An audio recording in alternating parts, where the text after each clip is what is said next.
Hello friends, welcome to MPK lectures. This is a little bit about myself.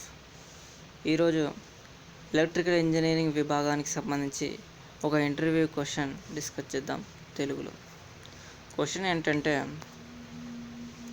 మనం జనరల్గా చూస్తూ ఉంటాం transformer కన్స్ట్రక్షన్లో ప్రైమరీ, సెకండరీ, టూ ఆపోజిట్ లింబ్స్కి వైండింగ్ చేస్తాం. ఇఫ్ ఇన్ కేస్ ఈ సెకండరీ వైండింగ్ తీసుకొచ్చి ఈ పైన ఉండే లింబ్కి వైండింగ్ చేస్తే ఏమవుతుంది? ట్రాన్స్ఫార్మర్ పనిచేస్తుందా, పనిచేయదా? పనిచేస్తే దాని పర్ఫార్మెన్స్ క్యారెక్టరిస్టిక్స్ ఎలా ఉంటాయి అనేది క్వశ్చన్. దీన్ని అర్థం చేసుకోవడానికి ముందు మనం కొన్ని బేసిక్స్ తెలుసుకోవాలి. ట్రాన్స్ఫార్మర్లో ఇన్సులేషన్స్ ఎటువంటివో తెలుసుకోవాలి. మెయిన్గా 2 టైప్స్ ఆఫ్ ఇన్సులేషన్స్ ఉంటాయి. ఒకటి winding to core insulation, second one is turn to turn insulation. Winding to core insulation pink కలర్లో చూపించినట్టుగా winding to core is usually made up of CRGO steel. ఇప్పుడు వైండింగ్ టు కోర్ ఇన్సులేషన్ చేయకపోతే ఏమవుతుంది? ఇప్పుడు CRGO స్టీల్కి ఎంతో కొంత రెసిస్టెన్స్ ఉంటుంది, అండ్ ద కాపర్ అనేది డైరెక్ట్లీ ఇన్ కాంటాక్ట్ అంటే టచ్ అవుతుంది, CRGO స్టీల్తో డైరెక్ట్ టచ్ అవుతుంది. టచ్ అవ్వడం వల్ల ఇది ఒక పాత్ క్రియేట్ అవుతుంది. కరెంట్ అనేది CRGO స్టీల్ గుండా వెళ్తుంది, అంటే కరెంట్ అనేది డైవర్ట్ అవుతుంది. ఇప్పుడు ఒక స్మాల్ రెసిస్టెన్స్ తీసుకోండి, దాని ప్యారలల్లో ఒక హై అమౌంట్ ఆఫ్ రెసిస్టెన్స్ తీసుకోండి. రెండిట్లో కరెంట్ వెళ్తుంది, కానీ హై అమౌంట్ ఆఫ్ రెసిస్టెన్స్ ఉన్న దాంట్లో తక్కువ కరెంట్ వెళ్తుంది, comparatively negligible amount of current. In the same way ఇప్పుడు కాపర్ కాయిల్ ఉంది, కాపర్ కాయిల్ ప్యారలల్గా మనకు కోర్ ఉంది. ఈ దాంట్లో కోర్లో హై వాల్యూ ఆఫ్ రెసిస్టెన్స్ ఉంటుంది, అందువల్ల నెగ్లిజిబుల్ అమౌంట్ ఆఫ్ కరెంట్ వెళ్తుంది. కానీ ఇది కరెంట్ వెళ్ళడం వల్ల ఎఫిషియన్సీలో కొంచెం చేంజెస్ వస్తాయి, ఎఫిషియన్సీ తగ్గిపోతుంది. అందువల్ల మనం వైండింగ్ టు కోర్ ఇన్సులేషన్ తప్పక చేయాలి. టర్న్ టు టర్న్ ఇన్సులేషన్ మనం పైన చూపించినట్టుగా టర్న్ 1, టర్న్ 2. నేను చూపించినట్టుగా ఇంత గ్యాప్ అయితే ఉండదు. ప్రాక్టికల్గా ట్రాన్స్ఫార్మర్లో చూస్తే ఒకదాన్ని ఒకటి ఆనుకొని ఒకదానిపైన ఒకటి ఉంటాయి. ఇప్పుడు ఇన్ కేస్ ట్రాన్స్ఫార్మర్లో టర్న్ టు టర్న్ ఇన్సులేషన్ లేకపోతే టర్న్ టు టర్న్ ఫిజికల్గా టచ్ అవుతుంది, అందువల్ల కరెంట్కి ఒక పాత్ క్రియేట్ అవుతుంది. అంటే top layer of the conductor it will divert, అంటే డైవర్ట్ అయిపోతుంది. దానివల్ల డెడ్ షార్ట్ సర్క్యూట్ ఏర్పడడం వల్ల సెకండరీ దగ్గర ఏమైతే ఇండ్యూస్ EMF ఏర్పడదు, దానివల్ల వైండింగ్ కాలిపోయే సమస్య ఉంటుంది. దాన్ని తీసుకుపోయి కొత్తది వేయించాలి. అందువల్ల టర్న్ టు టర్న్ ఇన్సులేషన్ తప్పక చేయించాలి. Winding to core insulation voltage level మీద డిపెండ్ అవుతుంది. ఇప్పుడు HV ఉంది, HVకి అనుగుణంగా ఇక్కడ వైండింగ్ ఇన్సులేషన్ అనేది చేస్తారు. HV కాబట్టి కొంచెం ఇన్సులేషన్ లేయర్ ఎక్కువనే ఉంటుంది. ఈ LV కాబట్టి తక్కువ ఇన్సులేషన్తో కూడా పనిచేస్తుంది. Coming back to our question states, what happens if we change the sense of the winding? ఇలా చేంజ్ చేస్తే ఏమవుతుంది?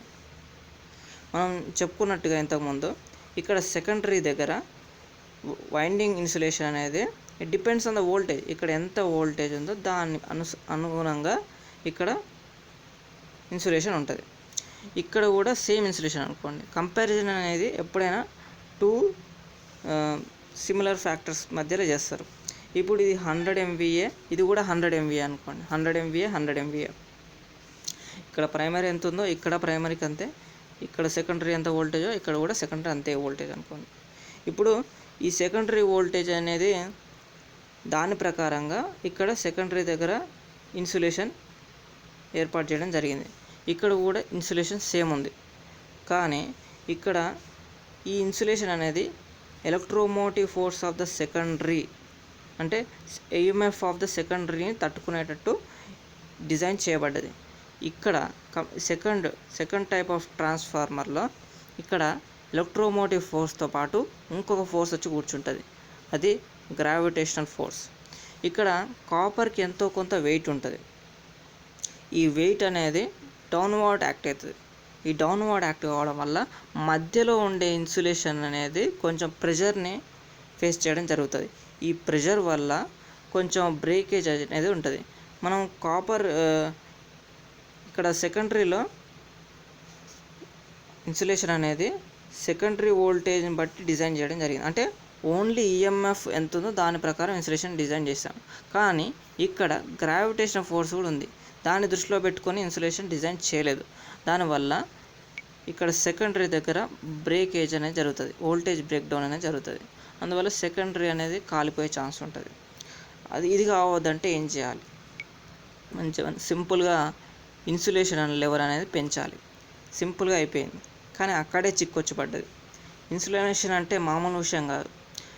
ట్రాన్స్ఫార్మర్లో వాడే ఏ పార్ట్ అయినా సరే, వైండింగ్ కావచ్చు, సర్క్యూట్ బ్రేకర్ కావచ్చు, రిలే కావచ్చు, కన్సర్వేటర్ కావచ్చు, ఆయిల్ కావచ్చు, కండక్టర్ కావచ్చు, ఏ పార్ట్కి లేనంత కాస్ట్ ఇన్సులేషన్కి ఉంటుంది. ఇన్సులేషన్ కాస్ట్ అనేది విపరీతంగా ఉంటుంది.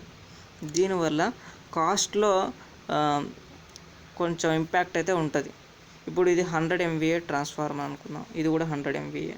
దీని కాస్ట్ వచ్చేసి 1 crore అయితే దీని కాస్ట్ 1.2 crore. కన్సిడరబుల్ చేంజ్ అయితే కనబడుతుంది. రెండు సేమ్ అవుట్పుట్టే, ప్రైమరీ ఎంతో ప్రైమరీ అంతే, సెకండరీ ఎంతో సెకండరీ అంతే, సేమ్ వాటేజ్ రేటింగ్ అంతా సేమే. కాకపోతే కాస్ట్ అనేది 1 crore 1.2 crore. ఇప్పుడు ఫర్ సపోజ్ ఇది యాపిల్ ఫోన్ అనుకోండి, ఇది ఎంఐ ఫోన్ అనుకోండి. ఎంఐ రెండు సేమ్ ఫీచర్స్ ఉండడం వల్ల మనము కాస్ట్ ఏదైతే తక్కువ ఉందో దాన్ని ప్రిఫర్ చేస్తాం, ఎంఐని ప్రిఫర్ చేస్తాం. అదే కాస్ట్లో మనం కాంప్రమైజ్ అవుతాం. కాస్ట్ అనేది ఎక్కువ ఉన్న దానికి ప్రిఫర్ చేయం. సేమ్ స్పెసిఫికేషన్స్ ఉన్నాయి, కాస్ట్ ఎక్కువ ఉందంటే మనం ప్రిఫర్ చేయం. సపోజ్ మనకు కోవిడ్ అవుట్బ్రేక్ అయింది. దీంట్లో మెనీ కంపెనీస్ వెంటిలేటర్ డిజైన్ చేస్తామని పోటీ పడుతున్నాయి. అందులో ఐఐటి ఖరగ్పూర్ వాళ్ళు 25,000కు ఒక వెంటిలేటర్ని తయారు చేస్తారు. అంటే చీపెస్ట్ అని చెప్తున్నారు. దీని ద్వారా మనకేం తెలిసిందంటే, మనం కాస్ట్ అనేది తక్కువ పెట్టి ఎక్కువ ఫీచర్స్ అనేది పొందాలి. అదే that's what the duty of N engineer.